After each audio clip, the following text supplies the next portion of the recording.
Video பார்க்குற எல்லாருக்கும் வணக்கம் நண்பர்களே. நீங்கள் எல்லோரும் எப்படி இருக்கீங்க? இன்றைக்கி நம்ம சேனலில் மண்டே நைட் ரா ரிவ்யூவை பற்றி தான் பார்க்க போகிறோம். நாளுக்கு நாள் ரா ரிவ்யூ மட்டும் நல்லா இருக்குதுங்க. ராவை மட்டும் சூப்பராக கொண்டு போகிறாங்க. அது ஏன் எப்படின்னு தான் தெரில. சரி வாங்க இன்றைக்கான மண்டே நைட்டால் என்ன நடந்தது அப்படிங்கிறத பற்றி பார்க்கலாம். மறக்காமல் முதலாக சேனலுக்கு வந்துருக்கோங்க, சப்ஸ்கிரைப் பண்ணிக்கோங்க. பெல் ஐக்கானை கிளிக் பண்ண மூலியமாக தினமும் ஒரு ரெஸ்லிங் செய்களை தமிழை தெரிஞ்சுக்கோங்க. நண்பா ஒரு லைக் பண்ணிக்கோங்க. அடுத்தடுத்த வியூவர்ஸுக்கு இந்த வீடியோ ரெக்கமெண்டாக ஒரு பெரிய ஹெல்ப்ஃபுல்லாக இருக்கும். ஷோ ஆரம்பித்த உடனே மாமி ரியா ரிப்ளை தான் வராங்க. அரங்கம் முழுக்க மாமி ரியா ரிப்ளைக்கு ஒரு பெரிய வரவேற்பு கிடைச்சாலும் போன வாரம் டிசப்பாயின்மெண்ட் ஆகிருக்கிறாங்க. ஆஸ்கா தான் முகத்தில் பார்த்தீங்கன்னா அந்த பச்சை திரவத்தை தெளித்ததுனால கண் இன்ஃபெக்ஷன் ஆகிருக்கு அப்படிங்கிறத பற்றி சொல்கிறாங்க. அது மட்டும் இல்லாமல் ஈயோ ஸ்காயை பற்றியும் பேசுகிறாங்க. ஈயோ ஸ்காய் என்னுடைய நண்பி தான், ஆனால் உங்கள் ஃபேமிலியாக இருந்தாங்க. ஆஸ்கா உன் ஃபேமிலியில் ஒருத்தரை எப்படி ட்ரீட் பண்ணணும் அப்படிங்கிறது கூட உனக்கு தெரில. அவள் எவ்வளவு உண்மையாக ராயல்ட்டியாக உங்கள் கூட இருந்தா, அவளை நீங்கள் நேசிக்கலையே, நீங்களாம் ஒரு மனுஷங்களா அப்படின்னு சொல்லிட்டு கோவத்தில் கொந்தளிச்சிட்டு இருக்காங்க. அந்த இடத்துக்கு ஈயோ ஸ்காயும் கூப்பிடும்போது ஈயோ ஸ்காய் என்ன சொல்கிறாங்கன்னா, போன வாரம் பண்ணது எனக்கு கஷ்டமாக தான் இருக்குது, ஒன்று அடிச்சிருக்கக்கூடாது, நீ என்னுடைய ஃப்ரெண்டு, ஆனால் நீ என்னதான் எனக்கு ஃப்ரெண்டாக இருந்தாலும் வி ஆர் த ஃபேமிலி, நாங்களாம் ஒரே குடும்பத்தை எப்படி விட்டு கொடுக்க முடியும்? 1000 சண்டை பந்தம் எல்லாமே இருக்குது, பட் ஆனால் சண்டே வரும், எல்லாம் ஓகே, பட் நாங்கள்லாம் ஒரே ஜாப்பனீஸ், ஒரே மக்கள், நாங்கள் எப்போவும் ஒன்றா தான் இருப்போம், பிரிய முடியாது, என்னை மன்னிச்சுக்கோங்க ரியா, நான் இந்த இடத்த விட்டு போகிறேன். ஏன்னா மீண்டும் உன்கிட்ட பேசுகிறத அவங்க கண்டாங்கன்னா அவங்களுக்கு பிடிக்காது. குறிப்பாக ஆஸ்காவுக்கு உன் கூட பேசுகிறது பிடிக்கலை அப்படின்னு சொல்லிட்டு போகும்போது ஆஸ்கா ஒரு ப்ரொமோ கட் பண்ணுறாங்க. எவ்ரி ஒன் பாடி நான் பார்த்துக்கோங்க, எனக்கும் ஈயோ ஸ்காய்க்குமான உறவு முடிஞ்சிருச்சு, நாங்கள் இதுக்கப்புறமா கபூக்கி வாரியர்ஸ் தான், நாங்கள் இதுக்கப்புறமா ஃபேமிலிலாம் கிடையாது, அவள் ஃபேமிலின்னு சொன்னாலும் ஏற்றுக்கிறதுக்கு நாங்கள் தயாராக இல்லை. ஸோ கரெக்டு தானே அப்படின்னு சொல்லிட்டு கேரிகிட்ட கேட்கும்போது கேரி சைன் மட்டும் கொஞ்சம் ஆஸ்காக்காக ஏதோ கஷ்டப்பட்டு சொல்கிற மாதிரி காட்டுறாங்க. ஸோ ஈயோ ஸ்காய் பார்த்தீங்கன்னா ஆஸ்கா வந்து இப்போ பிரித்து வச்சுருக்காங்கல்ல, அது கொஞ்சம் கேரி சைனுக்கு பிடிக்காத மாதிரி காட்டுறாங்க. ஸோ இந்த செகமெண்ட் முடிஞ்சதுக்கப்புறமா இதை பற்றி நீ என்ன நினைக்கிறியா அப்படின்னு கேட்கும்போது அப்போ கூட பார்த்தீங்கன்னா ஈயோ ஸ்காய் வந்து எனக்கு என் ஃபேமிலி தான் முக்கியம், என்னை விட்டுருமான்னு சொல்லிட்டு அந்த இடத்த விட்டு போகிறாங்க. போகும்போது பார்த்தீங்கன்னா ரியா ரிப்ளையை கரெக்டாக கபூக்கி வாரியர்ஸ் 2 பேருமே சேர்ந்து பயங்கரமாக ரியா ரிப்ளையை அட்டாக் பண்ணுறாங்க. ஸோ நம்ம திருப்பி போகக்கூடாது, போய் ரியா ரிப்ளையை காப்பாற்றக்கூடாது அப்படின்னு தான் நினைக்காங்க. பட் ஆனால் ஃப்ரெண்ட்ஷிப் அவங்கள உறுத்துது. ஓடி போய் பார்த்தீங்கன்னா ரியா ரிப்ளையை காப்பாற்றுறாங்க. அப்போ ஆஸ்கா பார்த்தீங்கன்னா கரெக்டாக அந்த இடத்துல ஈயோ ஸ்காய்கிட்ட அடி வாங்கும்போது கேரி சைன் தான் தடுத்து நிறுத்துகிறாங்க. என்ன நீ நம்ம ஃபேமிலி மெம்பரே அடிப்பியா அப்படிங்கும்போது இல்லை நான் மன்னிச்சிடு அப்படிங்கிற மாதிரி சொல்லிட்டு இருக்காங்க. பட் ஆனால் ஆஸ்கா கொஞ்சம் கூட யோசிக்காமல் அந்த க்ரீன் கலரில் பாய்சன் சொல்லுவாங்கள்ல, அதை ஈயோ ஸ்காயோடைய முகத்திலேயே அப்படியே ஸ்ப்ரே பண்ணிட்டாங்க. ஐயோ பாவம், ஈயோ ஸ்காய் அப்படியே ஒரு மூலையில் சுருண்டு கிடக்குறாங்க. இதே நேரத்தில் ரியா ரிப்ளை வீக்காக இருக்கிறதுனால ரியா ரிப்ளையை பயங்கரமாக அட்டாக் பண்ணிட்டு போயிருக்கிறாங்க. ரெஃப்ரீஸு, பேக் ஸ்டேஜ் ஒர்க்கர்ஸ் எல்லாருமே சேர்ந்து பார்த்தீங்கன்னா ஈயோ ஸ்காயை ரெக்கவரி பண்ணிவிட்டு கூட்டிகிட்டு போகிறாங்க. ஏன்னா அந்த பாய்சன் கண்ணப்பட்டதுனால கண்ணி எரிச்சலாக இருக்குதான், அதனால் பார்த்தீங்கன்னா அவ்வளோ நடக்க முடியலையா, அதனால் எல்லாருமே சேர்ந்து ரியா ரிப்ளையை பார்த்தீங்கன்னா ஒரு பக்கம் கூட்டிகிட்டு போகிறாங்க, இன்னொரு பக்கம் பார்த்தீங்கன்னா ஈயோ ஸ்காயும் கூட்டிகிட்டு போகிறாங்க. ஐயோ பாவங்க, பார்க்கவே பரிதாபமாக இருக்குது. அடுத்த match inter continental championship. Already பார்த்தீங்கன்னா பெண்டாவை வீழ்த்தி ஒரு மண்டே நைட்டால் இன்டர் கான்டினென்டல் சாம்பியனான அடுத்த கண்டெண்டர் ரூசே வந்து செலக்ட் ஆயிருந்தாரா. ரூசே இன்னைக்கு வந்து டாமினிக் மிஸ்டீரியோ கூட மோத போகிறாரு. Double champ Dominik Mysterio, triple ஏடைய mega heavyweight champion and டபிள்யூடைய intercontinental heavyweight champion, 2 சாம்பியன்ஷிப்பை வச்சுருக்காரு. ஸோ அவர் கூடயே ஜட்ஜ்மெண்ட்டே வந்தாலும் எங்களுக்கும் இதுக்கும் சம்மந்தம் இல்லைப்பான்னு சொல்லிட்டு அவங்க போயிட்டாங்க. நீ உன் மேட்சை பார்த்துக்க, நீ சிங்கிளாகவே வின் பண்ணிக்கன்னு. ஆக்சுவலி இந்த மேட்ச்சில் டாமினிக்கோடைய பர்ஃபார்மன்ஸை நம்ம கண்டிப்பாக பாராட்டணும். அவங்க டீம் மெம்பர்ஸோடைய உதவி எதுவுமே இல்லாட்டாலும் வெற்றி பெறதுக்கு அப்படி போராடினார். வழக்கமாக டாமினிக் வந்து சீட் பண்ணுவார்ல, அதே பண்ணார். ரூசேவ் நிற்கிறாரு, டைட்டில் எடுத்து ரூசே முத்துக்களை அடிச்சுட்டு இன்டர் கான்டினென்டல் சாம்பியன்ஷிப்பை ரூசேட்டு கொடுத்துட்டு என்னை அடிச்சிட்டான் அப்படின்னு சொல்லார். ஆனால் இந்த ஆக்டிங்கை ரெஃப்ரி பார்த்துட்டாரு. யோ டாமினிக்கு நீ பண்ணது எல்லாத்தையுமே பார்த்துட்டேயா அப்படின்னு ரெஃப்ரி சொல்லும்போது அதுக்கு பதில் எதுவுமே டாமினிக்கால் சொல்ல முடியலை. அப்படியே திக்கி திணறாரு. அந்த சாம்பியன்ஷிப்பை எடுத்து கீழே போடுறதுக்குள்ளே ரூசேயோட மேட்சோடைய மெயின் பாயிண்ட்லேயே பார்த்தீங்கன்னா லோ ப்ளோ போட்டு விட்டுட்டாரு டாமினிக். ஸோ இதில் கொஞ்சம் வீக் ஆகிட்டார் ரூசேவ். இந்த வீக்னஸை பயன்படுத்திக்கிட்ட டாமினிக் ரோலப் முறையில், ஏன்னா அந்த இடத்துல அடிப்பட்டோன்னே கொஞ்சம் வீக் ஆகிட்டார்ல, அந்த ரோலப் முறையில் பார்த்தீங்கன்னா ரூசேவை வீழ்த்தி இந்த மேட்ச்சில் வின் பண்ணிட்டாரு. ஸோ டாமினிக் வந்து இன்றைக்கி ரூசேவையே வீழ்த்தி இன்டர் கான்டினென்டல் சாம்பியன்ஷிப்பை அகைன் ரீட்டைன் பண்ணிட்டாரு. நாளுக்கு நாள் டாமினிக்கோடைய இன்டர் கான்டினென்டல் சாம்பியன் ரேஞ்சின்னு பார்த்தீங்கன்னா அதிகரிச்சுக்கிட்டே இருக்குது, நல்லாவும் போயிட்டு இருக்குது. இதை பற்றின உங்களோட கருத்துக்கள் என்ன? பேக் ஸ்டேஜில் பார்த்தோன்னா ஆடம் பியர்ஸ் பார்த்தீங்கன்னா என்ன பார்ப்பா, இன்றைக்கி வந்து மெயின் ஈவெண்ட்டில் மேட்ச் இருக்குது ஊசூஸில், அதில் வந்து நீ தலையிடாத, நான் உனக்கு ஒரு வேறு மேட்ச்சு தரேன் அப்படிங்கிற மாதிரி ரா ஜென்டல் மேனேஜர் LA Knight கிட்டே பேசிகிட்டு இருக்காரு. அப்போ அந்த இடத்துக்கு கோஃபி கிங்ஸ்டன் எக்ஸேவியர் பார்த்தீங்கன்னா டாக் டீம் டைட்டில் வெளில போகிறோம், கொடி நாட்டை போகிறோம், மீண்டும் நியூ டே தான் நியூ டே அப்படின்னு பேசிகிட்டு இருக்கும்போதே LA Knight கடுப்பாயிட்டார். சரி, உங்கள் வாய் அடைக்கிறதுக்கு நான் இன்றைக்கி உங்கள் கூட ஒரு மேட்ச் விளாடணும்னா அதுக்கும் ஓகே அப்படிங்கிற மாதிரி சொல்லிட்டாரு. ஸோ இன்றைக்கி LA Knightக்கும் கோஃபி கிங்ஸ்டனுக்கும் ஒரு மேட்ச் இருக்குது. அதே மாதிரி செத் ராலின்ஸ்க்கும் கோடி ரோட்ஸ்க்குமான பழைய ரெவலி இருக்குல்ல, அதுக்கு ஒரு ப்ரொமோ கட் பண்ணுறாங்க. எப்படி கோடி ரோட்ஸ் வந்து ரெசல்மேனியாக்கு டெபிட் ஆனார், அந்த விஷயத்தை WWE வந்து என்கிட்ட மறைச்சிட்டாங்க, இவன் தான் என் கூட மோத போகிறான் அப்படிங்கிறத. அப்படி மோதி நான் பேக்லாஷில் ரோலப் முறையில் தோற்று போனேன், ஹெல்லினஸில் நான் வந்து டிஸ்ட்ராயின் மூலியமாக தோற்று போனேன், இப்படி 3 முறை நான் தோற்று போயிருக்கிறேன். பட் ஆனால் இது என்னுடைய அகெயின் ஒரு சான்ஸ், இது என்னுடைய அடுத்த ஒரு சான்ஸ், இந்த சான்ஸை நான் விட்டு கொடுக்க மாட்டேன். இந்த முறை கண்டிப்பாக கோடி ரோட்ஸை வீழ்த்தி நான் வந்து வெற்றி பெறுவேன் அப்படிங்கிற மாதிரி ஒரு ப்ரோமோ கட் மூலியமாக நம்ம செத் ராலின்ஸ் பேச. ஸோ எனக்கு ஃப்ரெண்ட்ஷிப் ரொம்ப முக்கியம் அப்படிங்கிற மாதிரி கோடி ரோட்ஸ் இன்னொரு பக்கம் ஒரு ப்ரோமோ கட் பண்ணுறாரு. இந்த மென்ஸுக்கான க்ரௌன் ஜுவல் சாம்பியன்ஷிப் இருக்கிறதுலே ஒரு மிகப்பெரிய ஹைப்னஸாக இந்த க்ரௌன் ஜுவல் இருக்குது. பிகாஸ் கோடி வெர்சஸ் செத் அப்படிங்கிற ஒரே காரணத்துக்காக. ஆஸ்கா பார்த்தீங்கன்னா பேக் ஸ்டேஜில் நடந்து போயிட்டுருக்காங்க. ஆஸ்கா இல்லைப்பா, இது வந்து பெய்லி, தப்பாக சொல்லிட்டேன். பெய்லி வந்து இப்போ லைரா வெல்கரை பற்றியா அவனோட இன்டர் கான்டினென்டல் சாம்பியன்ஷிப்பை நீ வின் பண்ண டீஷர்ட்டை போட்டிருக்கேன் அப்படின்னு பெருமையாக பேசும்போது, என்னவா பெருமையாக பேசுகிற, ஒரு பக்கம் பார்த்தா அண்ணியின் மாதிரி நடந்துக்கிற, இன்னொரு பக்கம் அம்பி மாதிரி நடந்துக்கிற, உன்ட்ட எப்படி புரிஞ்சுக்கிறதுனே தெரிலம்மா அப்படின்னு சொல்லிட்டு பேசுகிறாங்க. கரெக்ட் தான், லைரா வெல்கரை சொல்கிற மாதிரி பெய்லி ஒவ்வொரு டைமும் ஒவ்வொரு மாதிரிட்டு இருக்காங்க. சரி, நான் விட்டுதல் உனக்கெல்லாம் கூடலாம் நான் வரல அப்படின்னு சொல்லிட்டாங்க. ஸோ இப்போ பெய்லி டிசப்பாயின்மெண்ட்டோட ரிங்குக்கு வராங்க. பிகாஸ் பெய்லிக்கு இன்றைக்கி மேட்ச் இருக்குது ரக்கில் ராட்ரிகஸ் கூட. பட் ஆனால் அவங்களுக்கு ஹெல்ப் பண்ணதுக்காக இன்றைக்கி லைரா வெல்கரை வரப்போகிறது கிடையாது. ராட்ரிகஸ் இந்த மேட்சை பொறுத்த வரைக்கும் நல்லாவே பர்ஃபார்மன்ஸ் பண்ணுறாங்க. பெய்லிக்கு கொஞ்சம் டிஸ்ட்ராயின் ஆகிற மாதிரி அவங்களுக்கு மைண்டில் ஏதோ ஓடிட்டு இருக்க மாதிரிலாம் இந்த மேட்ச்சில் காட்டிகிட்டே இருக்காங்க. ஃபைனலி என்னாச்சுன்னு கேட்டிங்கன்னா, ராட்ரிகஸ் ரொம்பவே க்ளீனாக பார்த்தீங்கன்னா பெய்லியை வீழ்த்தி இந்த மேட்டரை வெற்றி பெற்றுட்டாங்க. லைரா வெல்கரியா அந்த டைமில் பார்த்தீங்கன்னா வராங்க. எதுக்காகனா இவங்க 2 பேருமே சேர்ந்து வெற்றி பெற்றதுக்கு அப்புறமா பார்த்தீங்கன்னா பெய்லி அட்டாக் பண்ணுறாங்க. ஸோ அந்த நேரத்தில் பார்த்தீங்கன்னா லைரா வெல்கரியா ஹெல்ப் பண்ணதுக்கு வராங்க.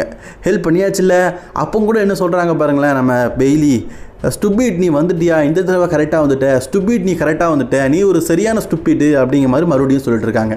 அதாவது பெய்லிக்கு என்ன செஞ்சுருங்க, வின் பண்ணதுக்கு அப்புறமாவோ தோற்றதுக்கு அப்புறமாவோ உள்ளுக்குள்ளே பார்த்தீங்கன்னா அந்த டபுள் பர்சனல் அந்த நோய் வந்துடும் போல இருக்குது. டக்குன்னு அவங்களுக்குள்ளே இருக்கிற பழைய பெய்லி வர மாதிரி காட்டுறாங்க. அதான் சொல்கிறோம்ல, வீக்லி பார்த்தீங்கன்னா பெய்லியுடைய பர்ஃபார்மன்ஸும் நல்லா போயிட்டே இருக்குது. அவங்க அம்பியா இல்லாட்டா அன்னியனா இல்லாட்டா ரமோவா இல்லாட்டா அதுக்கும் மேலே காஞ்சனாவா அப்படின்னு தெரில, ஒவ்வொரு நாளும் விதவிதமான கேரக்டர் பண்ணிகிட்டு இருக்கிறாங்க. என்னத்தை சொல்ல. அடுத்து பேக் ஸ்டேஜில் தி ஊசோஸை காட்டுறாங்க. பிகாஸ் ஊசோஸ் இன்றைக்கி பார்த்தீங்கன்னா டொராண்டோ மேட்ச் விளாடுறாங்க. இந்த மேட்சை பொறுத்த வரைக்கும் எந்த பொருளை வெப்பன்ஸ் வேணாலும் எடுத்து அட்டாக் பண்ணலாம், ஸோ நமக்கு என்ன வேணால் நடக்கலாம் அப்படிங்கிற மாதிரி ஊசோஸ் டீம் வந்து பேசிகிட்டு இருக்காங்க. ஸோ ஜே அண்ட் ஜிம்மி பழைய டீமாக பார்த்தீங்கன்னா இப்போ ஒன்றா இருக்கிறாங்க. அப்போது ஜிம்மி ஒன்று சொல்கிறாரு, இந்த மேட்ச்சில் நம்ம யாருடைய ஹெல்ப்பும் கேட்க வேண்டாம், நம்ம ஊசோஸாக வந்து வெற்றி பெறுவோம், பழைய ஊசோஸாக வெற்றி பெறுவோம், நீ நான் 2 பேர் மட்டும்தான் அப்படிங்கிற மாதிரி பேசிகிட்டு இருக்காரு. ஸோ அதுக்கு ஜேயும் பார்த்தீங்கன்னா ஓகே அப்படிங்கிற மாதிரி ஜிம்மியை பார்த்து சொல்கிறாரு. ஜிம்மி சொல்லிட்டாரு, இன்றைக்கி மெயின் ஈவெண்ட்டில் யாரோடைய ஹெல்ப்பும் வேண்டாம், நீ யாரையும் கூப்பிடாத அப்படின்னு. பட் இருந்தாலும் ஜிம்மிக்கு ஒரு டவுட்டு, நீ வேறு யாரையா கூப்பிட்ருக்கியா அப்படின்னு. அதுக்கு பதில் எதுவுமே ஜே சொல்ல மாட்டேக்காரு. ஜே ஏதோ ஒன்று மறைக்கிறாரு ஜிம்மி கிட்ட, அது நல்லாவே தெரியுது. கேரி ஜெயின் இயோ ஸ்கையை பார்க்க போகிறாங்க. ஏன்னா கேரி ஜெயினுக்கு வந்து உண்மையிலேயே இயோ ஸ்கையை அட்டாக் பண்ணணும்னு தோணலை. அவங்கள கண்ட்ரோல் பண்ணுறது முழுக்க பார்த்தீங்கன்னா இப்போ நம்ம ஆஸ்கா. ஸோ அவங்க வந்து நான் சொல்கிறத புரிஞ்சுக்க, நம்ம ஆஸ்காவை விட்டு கொடுத்துடக்கூடாது அப்படின்னு சொல்லிட்டு கையில் ஒரு ஃபோட்டோ கொடுக்குறாங்க. என்ன ஃபோட்டோன்னு தெரியுதா, நம்ம இயோஸ்காயும் ஆஸ்காவும் கேரி சேனும் மூணு பேரும் ஒன்றா சேர்ந்து ஒரு டீமாக இருக்கும்போது எடுத்த ஃபோட்டோ. நம்ம ஃபேமிலியை மறந்துடாதடி அப்படின்னு சொல்லிட்டு அந்த ஃபோட்டோவை எடுத்து இயோ ஸ்காயோட கையில் கொடுத்துட்டு போகிறாங்க. ஆமாம், தெளிக்கிறதெல்லாம் தெளிச்சிட்டு அதுக்கப்புறமா பாசம் கீசம் வேறு, இதில் பாயாசம் வேறு, என்னத்தை சொல்ல. ஆஸ்கா இந்த ஃபோட்டோவில் அழகாக இருக்காங்கப்பா, மூஞ்சில் பெயிண்டெல்லாம் அடிக்காமல். ஸோ அடுத்தது காய்ஸ், கோஃபி கிங்ஸ்டனுக்கும் LA நைட்டுக்கும் ஒரு மேட்ச் இருக்குது அப்படிங்கிற மாதிரி நம்ம ஆல்ரெடி ஒரு சொல்லியிருந்தோம். பேக் சைடில் ஒரு செக்மெண்ட் நடந்தது, எங்களுக்கு ஒரு மேட்ச் நடக்குது, அதுதான் நடக்குது. ஆக்சுவலி கோஃபிக்கும் LA நைட்டுக்கும் நான் இதுக்கு முன்னாடி மேட்ச் பார்த்தது இல்லைன்னு நினைக்கிறேன். இனியும் நீங்கள் யாராவது பார்த்துருக்கீங்க? நல்லா இருக்குது மேட்ச். இந்த மேட்ச்சில் ரொம்பவே க்ளீனாக பார்த்தீங்கன்னா LA நைட் கோஃபி கிங்ஸ்டனை பீட் பண்ணி வின் பண்ணிட்டாரு. ஏன்னா LA நைட்டோட ஸ்டோரி பெருசாக இருக்குது, அதனால் இதை கண்டிப்பாக ஒரு வெற்றி பெற மாதிரி தான் காட்டுவாங்க, நமக்கு தெரிஞ்ச விஷயம் தான். ஸோ அதனாலே பார்த்தீங்கன்னா LA நைட் இந்த மேட்ச்சில் வின் பண்ணுற மாதிரி காட்டிட்டாங்க. சரி, what is next LA night? இதுக்கப்புறமாவும் அவர் வந்து பிரான்சன் ரீட் அந்த ப்ரான் பிரேக்கர் அந்த ஸ்டோரியில் தான் போவாரா, இல்லாட்டா வேறு எதாவது பண்ணுவாரா அப்படின்ட்டு ஒன்றா இருக்குது. இன்டர் கான்டினென்டல் சாம்பியனான பெக்கி லிஞ்ச் பேக் ஸ்டேஜில் அகிரா தொசாவா கிட்டேயும் மேக்ஸ் டிர்விக்கிட்டையும் வம்புலுக்கிறாங்க. இதில் மேக்ஸ் திருப்பியை வம்பிழுத்து நெக்ஸ்ட் வீக் உனக்கும் எனக்கும் இன்டர் கான்டினென்டல் சாம்பியன்ஷிப் இருக்குது, என் டைட்டில் மிகிண்டும் டிஃபெண்ட் பண்ணணும், அதே மாதிரி ஒன்றை மாதிரி ஒரு ஆள்கிட்ட அப்படிங்கிற மாதிரி சொல்ல மேக்ஸ் திருப்பி அக்செப்ட் பண்ணிட்டாங்க. அதே மாதிரி பக்கத்தில் இருந்த அகிரா தொசாவா அதை பார்த்து சிரிக்கிறாங்க. எப்படின்னா அடுத்த வாரம் வந்து நான் உன்னை வீட் பண்ணுவேன் அப்படிங்கிற மாதிரி மேக்ஸ் திருப்பி சொல்லும் போது அதை பார்த்து சிரிச்சிட்டாங்க. அதனால் பெக்கி லிஞ்ச் கடுப்பாகி அகிரா தொசாவோடைய மூக்கிலேயே ஒன்று போட்டுட்டு போயிட்டாங்க. ஆமாம், ஓடிசின்னு ஒன்று இவ்வளோ நாளாக ஆயும் காணோம், இவ்வளோ நாளாக இன்ஜூரியில் இருக்கார், இன்ஜூரிலாம் கியூர் ஆகிட்டுன்னு சொன்னாங்க, ஆனால் ஓட்டிஸை காணோம். அதே மாதிரி அப்படியே நடந்து போன பெக்கி லிஞ்ச் பார்த்தீங்கன்னா செத்ரோலன்ஸை பார்த்து உன் நண்பனை நினச்சும் வாட்சை பற்றியும் நீ ரொம்பவே அதை நினச்சி கவலைப்பட்டுருக்க, முதல்ல இந்த வாட்சை கலத்தி தூக்கி போடு, அப்போ தான் விஷன் டீமை பற்றியும் ஃப்யூச்சரை பற்றியும் நீ யோசிப்ப அப்படிங்கிற மாதிரி பெக்கி லிஞ்ச் ஒரு அட்வைஸை செத்ரோலன்ஸ்க்கு கொடுக்குறாங்க. செத்ரோலன்ஸ் அதெல்லாம் கேட்குற மாதிரி தெரில, அப்படியே முறைச்சிக்கிட்டே இருக்கிறாரு. அடுத்தது டாமினிக் மிஸ்டரியோ பார்த்தீங்கன்னா பேக் ஸ்டேஜில் ஒரு விஷயத்த சொல்கிறாரு. என்னுடைய AAA வேர்ல்ட் ஹெவி சாம்பியன்ஷிப்பை நான் வந்து டிராகன் லீக் அகேன்ஸ்டாக AAAல வந்து டிஃபெண்ட் பண்ண போகிறேன். அதாவது AAA கம்பெனியில் டிராகன் லீக் கூட எனக்கு ஒரு மேட்ச் இருக்குது, அதில் என்னுடைய டைட்டில் ரீட்டைன் பண்ண போகிறேன் அப்படின்னு சொல்லும்போது பெண்டா வந்து நிற்கிறாரு. நான் ஆல்ரெடி ஒன்று சொல்லிட்டேன், AAA சாம்பியன்ஷிப் என் பக்கம் வரணும், அண்ட் இப்போ இன்டர் கான்டினென்டல் சாம்பியன்ஷிப்பான ஸ்டோரி லைன் காலியாக கிடக்குது, ஸோ அது பக்கமும் நான் வரப்போகிறேன் அப்படிங்கிற மாதிரி சொல்லியிருக்காரு. அதாவது நான் ஒரே நேரத்தில் இன்டர் கான்டினென்டல் சாம்பியன்ஷிப்புக்காகவும் மோத போகிறேன், AAA சாம்பியன்ஷிப்பாகவும் மோத போகிறேன் அப்படிங்கிற மாதிரி சொல்லியிருக்காரு. அதுக்கப்புறமாக செத் ரோலன்ஸோடைய நேரம், செத் ரோலன்ஸ் அண்ட் கோடி ரோட்ஸ்குள்ளே க்ரௌன் ஜுவல் சாம்பியன்ஷிப் மேட்ச் பார்த்திங்கன்னா நடக்க போகுது, உங்கள் எல்லாருக்குமே தெரியும். அதுக்காக செத் ரோலன்ஸும் கோடி ரோட்ஸும் பார்த்திங்கன்னா இந்த வாரமும் ஒரு முறை பார்த்திங்கன்னா ஃபேஸ் டு ஃபேஸ் பேசினாங்க. அதை நம்ம ஸ்னிங் கிங் 2ல் ஃபுல் வீடியோவை போட்டுட்டோம். இப்போது நம்ம செத் ரோலன்ஸ் என்ன சொல்கிறாருன்னா, இதுக்கு முன்னாடி நான் கோடி ரோட்ஸ் கிட்ட தோற்றது வாஸ்தகம் தான், நான் 3 தடவை தோற்று போனது வாஸ்தகம் தான், ஆனால் இந்த முறை நான் கண்டிப்பாக தோற்க போகிறது கிடையாது. இதுக்கு முன்னாடி தோற்று போனது வந்து ஒரு கவுண்டோனே கிடையாது, இதுக்கப்புறமா நடக்க போகிறது தான் கவுண்ட் ஒன்று. நான் கண்டிப்பாக இந்த முறை கோடி ரோட்ஸை பீட் பண்ணுவேன், அப்போ க்ரௌன் ஜுவல் சாம்பியன்ஷிப் என்கிட்ட வரும் அப்படிங்கிற மாதிரி செத் ரோலன்ஸ் பேசிக்கிட்டு இருக்காரு. அதே நேரத்தில் அந்த இடத்துக்கு அமெரிக்கன் நைட்மேர் கோடி ரோட்ஸ் வராரு. கோடி ரோட்ஸ் வந்து கேட்குற அந்த முக்கியமான விஷயம் என்ன அப்படின்னு கேட்டிங்கன்னா பால் ஹேமனை பற்றி தான். இப்போது அந்த டீம் வந்து நல்லா இருக்குப்பா, இந்த டீமை லீட் பண்ணுறது யார், நீயா பால் ஹேமனா அப்படின்னு கேட்குறாரு. அவர் சொல்கிறாரு, நான் தான். பால் ஹேமன் வந்து உன் கூடயும் இருக்கிறான், உன் கூட வந்து அவன் வந்து ஓராக்கல்னு சொல்கிறான், ப்ராக் லெஸ்னர் கூட அட்வொகேட்னு சொல்கிறான், பால் ஹேமனுக்கும் உனக்கும் என்ன தொடர்பு அப்படின்னு கேட்கும்போது, இல்லை பால் ஹேமனுக்கும் ப்ராக் லெஸ்னருக்கும் தனி தொடர்பு இருக்குது, ஆனால் நான் அதை பற்றி கேட்க மாட்டேன், ஏன்னா அதை பற்றி பிஸ்னஸ் எனக்கு கிடையாது, பால் ஹேமன் அதை பற்றி என்கிட்ட சொல்ல மாட்டான். அப்போது கோடி ரோட்ஸ் கேட்காரு, அப்போது பால் ஹேமன் தான் இந்த டீமை லீக் பண்ணுறானா, இல்லை அப்படிங்கிற மாதிரி. ஸோ நீ நிறைய விஷயங்களை மறைக்கிற, இந்த தடவை நடக்க போகிற மேட்ச்சில் நான் கண்டிப்பாக வந்து உன்னை வீழ்த்துவேன், 4வது முறையாக வெயிட் பண்ணுவேன்.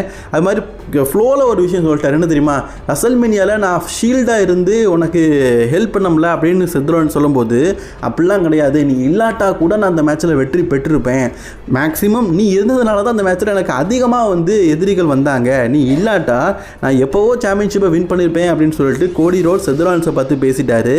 செத்ரோலன்ஸ் இதில் கொஞ்சம் அப்செப்ட் ஆகிட்டாருங்க. ஏன்னா எவ்வளோ கஷ்டப்பட்டு ஷீல்டாக இருந்து கோடி ரோட்ஸ் அன்னைக்கு தோக்கடிக்காமல் ரோமன் ரெயின்ஸ் வந்து சாம்பியன்ஷிப்பை இழக்கிறதுக்கு கோடி ரோட்ஸ் சாம்பியன் ஆகிறதுக்கு ஒரு ஹெல்ப்ஃபுல்லாக இருந்திருப்பார். அதெல்லாம் மனசில் வைக்காமல் பேசுறதுனால கொஞ்சம் டிசப்பாயின்மெண்ட் ஆகிட்டார். அப்படியே பேக் ஸ்டேஜை காட்டினோன்னா இயோ ஸ்கை பார்த்தீங்கன்னா இப்போ மூஞ்சி தொடச்சிட்டு இருக்கும்போது அந்த இடத்துக்கு ரியா ரிப்ளே வராங்க. என்ன பாரு, இதுக்கெல்லாம் நம்ம வந்து கவலைப்படக்கூடாது.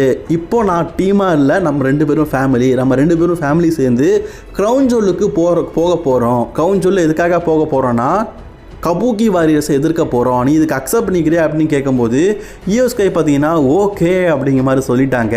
ஸோ அஃபிஷியலி பார்த்தீங்கன்னா ஒரு டாக் டீம் மேட்ச் இருக்குது க்ரௌன் ஜுவலில். இன்னும் போஸ்டர் போடலை, நான் அஃபிஷியல் ஆகிட்டு. ஸோ அதுக்கப்புறமா பார்த்தீங்கன்னா நம்ம போகி பிரதர்ஸ், அதாங்க நம்ம எல் கிராண்டே அமெரிக்கானஸ், அவருக்கும் ஏஜே ஸ்டைல் அண்ட் டிராகன் லீ 2 பேருமே சேர்ந்து டாக் டீமாக பார்த்தீங்கன்னா முதலாக டாக் டீமாக இணைந்திருக்கிறாங்க. 2 பேரும் சேர்ந்து இன்றைக்கி ஒரு நாளை பார்த்தீங்கன்னா ஒரு டாக் டீம் மேட்ச் விளாட போகிறாங்க. டிராகன் லீ இன்ட்ரடியூஸ் பண்ணும்போதே பார்த்தீங்கன்னா ஏஜே ஸ்டைல் வந்து ஜான்சனை கூடலாம் மோத போகிறாரு, கங்க்ராச்சுலேஷன் இதில் நீங்கள் வெற்றி பெறணும் அப்படிங்கிற மாதிரி ஒரு வாழ்த்துக்களை ஏஜே ஸ்டைலுக்கு சொல்லிக்கிட்டு தான் இந்த மேட்சும் ஆரம்பிக்கிறாங்க. ஆக்சுவலி போகி பிரதர்ஸ், அதான் எல் கிராண்டே அமெரிக்கானோஸ் என்ட்ரன்ஸ் வேறு லெவல். அதுலேயும் போகே அப்படின்னு சொல்லிட்டு அந்த தீம் மியூசிக் இருக்குது வேறு லெவல். எப்பா இது ஒரு மூலையில் இருக்கிறது நம்ம பீட்டனு, இன்னொரு மூலையில் இருக்கிறது டைலர் பீட்டு அப்படின்னு சொன்னால் நம்ப முடியலப்பா. அந்தளவுக்கு 2 பேரும் வேற மாதிரி இருக்கிறாங்க. உண்மையிலேயே இந்த டீமுக்கு ஒரு லீடர் மாதிரி வந்திருப்பார் பாருங்களேன் நம்ம எல் கிராண்டே அமெரிக்கானோ. அதெல்லாம் வேறு level. Original L Grande Americano வரும்போது என்னென்ன நடக்க போதோ அதான் எனக்கு தெரில. சரி, மேட்சை பொறுத்த வரைக்கும் உண்மையிலேயே பார்த்தீங்கன்னா நல்லா தான் கொண்டு போகிறாங்க, நல்லா தான் இருக்குது. இதில் எல் கிராண்டே அமெரிக்கானோ பார்த்தீங்கன்னா எப்படியாவது தான் டீம் மெம்பர்ஸை வின் பண்ண வைக்கணும், எல் அமெரிக்கானஸை வின் பண்ண வைக்கணும் அப்படின்னு சொல்லிட்டு ட்ரை பண்ணும்போது அது எல்லாத்தையும் மீறி ஃபெனோமெனல் 4 போட்டு ஏஜே ஸ்டைல் பார்த்தீங்கன்னா இந்த மேட்ச்சில் வின் பண்ணிட்டார். AJ Styles and Dragon Lee win பண்ணிட்டாங்க. ஆக்சுவலி காய்ஸ், ஏஜே ஸ்டைல் வந்து ஜான்சனா கூட க்ரௌன் ஜுவலில் மோத போகிறாரு. அது வரைக்கும் அவரை ஸ்ட்ராங்காக காட்டணும்ல, அதனால இந்த மேட்ச்சில் அவரை ரொம்பவே க்ளீனாக பார்த்தீங்கன்னா வின் பண்ணுற மாதிரி காட்டிட்டாங்க.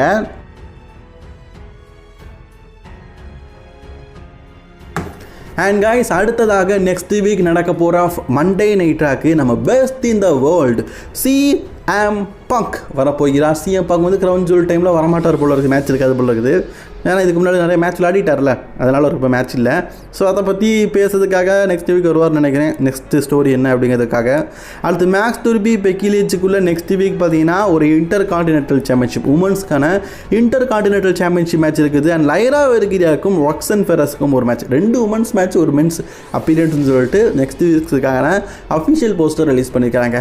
அண்ட் நம்ம ஸ்டெஃபனி வால்கர் பார்த்தீங்கன்னா பேக் ஸ்டேஜில் நிற்கும் போது அந்த இடத்துல க்ரௌன் ஜுவல் சாம்பியன்ஷிப்பாக இப்போ அஃபிஷியலி வந்து டிஃபனி கூட தான் மோத போகிறீங்க. இதில் என்ன கேட்கும்போது நான் கண்டிப்பாக டிஃபனியை வீழ்த்தி சாம்பியன் ஆவேன் அப்படிங்கிற மாதிரி பேசிட்டு இருக்கும்போது அந்த இடத்துக்கு டிஃபனி வராங்க. நான் 3வது லாங்கஸ்ட் ஸ்டேஜின் உமன் சாம்பியனாக இருக்கிறேன், உங்ககிட்ட தோக்க மாட்டேன் அப்படிங்கிற மாதிரி டிஃப்ரின்னு சொல்கிறாங்க. ஏன்னா 20 நாள் வரைக்கும் அவங்க தோற்றது இல்லையா champion ஆனதுலேருந்து.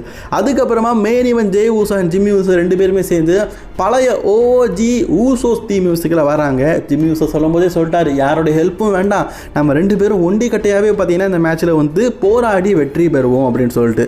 And big Bronson Reed, Bron Breakker 2 பேரும் பேக் ஸ்டேஜில் இருக்கும்போது செதோரன்ஸ் வரலை. பார்லிமெண்ட் கேட்காரு, எதுக்காகப்பா வரல, நீங்கள் போகலாமே லீட் பண்ணலாமே அப்படிங்கும்போது என் மைண்டு சரியில்லை, என் மைண்டு முழுக்க க்ரௌன் ஜுவலை பற்றி தான் இருக்குது, க்ரௌன் ஜுவல் முடிஞ்சதுக்கப்புறமா விஷன் நம்ம ஒன்று சேருவோம், இப்போதைக்கு வேண்டாம், நான் தனியாக நிற்கிறேன் அப்படின்னு சொல்லிட்டு செத்ராலன்ஸ் விலகிட்டாரு. செத்ராலன்ஸ் இதில் இருக்க போகிறது கிடையாது, என்னை விட்டுருங்க, எனக்கு கோடி ரோட்ஸ் கூட போகிற ஸ்டோரியில் எனக்கு நிறைய மனசுக்குள்ளே பிரச்சனை ஓடிட்டு இருக்குது, மனசுக்குள்ளே நிறைய மைண்டுக்குள்ளே ஓடிட்டு இருக்கு அப்படின்னு சொல்லிட்டு போயிட்டாரு. ஆக்சுவலி இந்த மேட்ச் வந்து டொராண்டோ ஸ்ட்ரீட் ஃபைட் மேட்ச்னு சொன்னாங்க. அதாவது எந்த பொருளை எடுத்தாலும் அட்டாக் பண்ணலாம். ஆக்சுவலி இது ஒரு டிஸ்குவாலிஃபை மேட்ச்னு சொல்லிக்கலாம். ஏன்னா அப்படி தான் இருக்குது. ஸ்ட்ரீட் ஃபைட்னா ஆடியன்ஸ் சீட்லாம் போய் சண்டை போடுவாங்க, பேக் சீட்லாம் போய், முந்தி அப்படி தான் இருக்கும், இப்போ அப்படி இல்லை. இதில் உண்மையிலேயே பார்த்தீங்கன்னா பிரான் பிரேக்கர், பிரான்சன் ரீட் பர்ஃபார்மன்ஸ்லாம் வேறு லெவல், அல்ட்டி அண்டர் பெல்ட்டி. இந்த மேட்ச் உண்மையிலேயே பயங்கரமாக போகுது. ஆக்சுவலி பிரான் பிரேக்கர், பிரான்சன் ரீட் 2 பேருமே சேர்ந்து ஊசோஸை ரொம்பவே டாமினேட் பண்ணுறாங்க.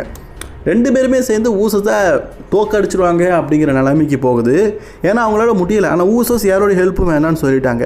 ஆனால் இந்த நேரத்தில் தான் ட்விஸ்டே, ஹெல்ப் வேண்டான்னு சொல்லியும் அந்த இடத்துல ஹெல்ப் பண்ணதுக்காக வாரா ட்ரைபல் சீஃப் ரோமன் ரெயின்ஸ். நம்ம ஆல்ரெடி போன வாரம் முழுக்க சொல்லியிருந்தோம் ரோமன் ரெயின்ஸ் இந்த வாரம் ராக்கு வருது, நியூஸ் இருக்குது, ஆனால் அஃபிஷியல் கிடையாதுன்னு. ஒருவேளை ரிட்டன் ஆக்கலாம் ஷாக்கிங்கானு. ஸோ அதே மாதிரி ரோமன் ரெயின்ஸ் இந்த வாரம் நடந்த ராக் ரிட்டன் ஆகிட்டார். அந்த அப்டேட் யாரெல்லாம் பார்த்துருப்பீங்க நினைக்கிறேன். போன வாரம் ஃபுல்லாக நிறைய பேர் நம்ம சேனலில் வீடியோ பார்த்தீங்க, அப்போ கண்டிப்பாக அதை பார்த்துருப்பீங்க. ஸோ ரோமன் ரெயின்ஸ் வந்த உடனே பார்த்தீங்கன்னா ஒவ்வொருத்தருக்கும் ஒரு ஸ்பியரை போட்டார். இப்போ ஊசோஸ் வந்து இதை பயன்படுத்திக்கிட்டு ரொம்பவே க்ளீனாக இந்த மேட்ச்சில் வின் பண்ணிட்டாங்க. ரோமன் ரெயின்ஸ் பார்த்தீங்கன்னா நீண்ட நாளுக்கு அப்புறமா வந்துட்டார் க்ரௌன் ஜுவல் ஸ்டோரிக்காக. அண்ட் பிரதர்ஸை வர வின் பண்ண வச்சுட்டாங்க. வின் பண்ண வச்சுட்டு அந்த ஸ்டீல் சேர் எடுத்துகிட்டு பிரான் பிரேக்கர் அடிக்கிறாரு பாருங்களேன். இல்லைங்க, ரோமன் ரெயின்ஸ் வந்து ஒரு ஹீல் கேரக்டர் மாதிரி அடிக்கிறாரு. ஓ சம்திங் ராங். அது ஜிம்மி ஊசோவே பார்க்குறாரு, என்ன இவன் இப்படி அட்டாக் பண்ணுறான்னு. ஜே மட்டும் அப்படியே நிற்கிறாரு. இப்போ ஜிம்மி ஊசோக்கு டவுட் வந்துட்டு இந்த ஜே தான் ரோமனை கூப்பிட்ருக்கான் அப்படின்னு. ஸோ அவர் வேண்டான்னு சொல்லிட்டாரு, நம்ம 2 பேரும் நேரமையாக வின் பண்ணுவோம், எதுக்கு ரோமனை கூப்பிட்டாரு, தப்பு தானே. ஜிம்மிக்கு அப்செட்டுங்க, ஒரு மூலையில் அப்படியே அப்செட்டாக இருக்கிறாரு. அப்படியே அடிச்சுட்டு ஜே ஊசோ பக்கம் தான் போகிறாரு. ஜிம்மி ஊசோவை கண்டுக்கவே மாட்டேக்காரு ரோமன் ரெயின்ஸு, கொஞ்சம் கூட கண்டுக்க மாட்டேக்காரு. அப்படியே ஜே ஊசோ கையை பிடிச்சி ஃப்யூச்சர் ட்ரைபிள் சீஃப் அப்படிங்கிற வார்த்தையெல்லாம் பேசுகிறாரு. என்னங்க நடக்குதுங்க? ஜிம்மி ஊசோடைய முகத்தை பார்க்கணுமே நீங்கள், அவ்வளோ சோகங்க. நான் வந்து இந்த இடத்துல நிற்கிறேன், என்னை கண்டுக்கவே மாட்டேங்கிறேன். ரோமன் ரெயின்ஸ் ஜிம்மி ஊசோவை கண்டுக்கவே மாட்டேக்காது. அப்படி ஜே ஊசோவை கையை பிடிச்சி அப்படி பேசிகிட்டு இருக்கும்போது பேக்கில் பாருங்களா ஜிம்மி ஊசோடைய வருத்தத்தை. அவ்வளோ சோகம், அவ்வளோ அதிருப்தி. நானும் இந்த இடத்துல இருக்கிறேன், நான் ஹெல்ப் கேட்க வேண்டாம்னு சொன்னேன், அதையும் மீறி இப்படி பண்ணியிருக்கிய அப்படின்னு சொல்லிட்டு. எஸ், பிரேக்கப்புக்கான ஸ்டோரி இல்லைனா இல்லாட்டா ஓஜிக்கான ஸ்டோரி இல்லைன்னு தெரில, பட் ஆனால் OG bloodline is officially return guys. Okay, இப்படி ஒரு செக்மெண்ட்டோட இன்றைக்கி முடிச்சுட்டாங்க. என்னப்பா 20 நிமிஷத்துக்கு மேலே பேசிட்டேன், சும்மாவே லென்த்தாக பேசுவான்னு சொல்கிறாங்க நினைக்கிறேன். அதனால் எக்கச்சக்க செக்மெண்ட் நடந்ததுனால ரொம்ப லென்த்தாக போயிட்டேன். சரி ஓகே, அப்லோட் பண்ணுவோம், கட் பண்ண வேண்டாம். சரி பார்ப்போம் எவ்வளோ வியூவர்ஷிப் வருது, நெகட்டிவ் கமெண்ட் எவ்வளோ வருதுன்னு.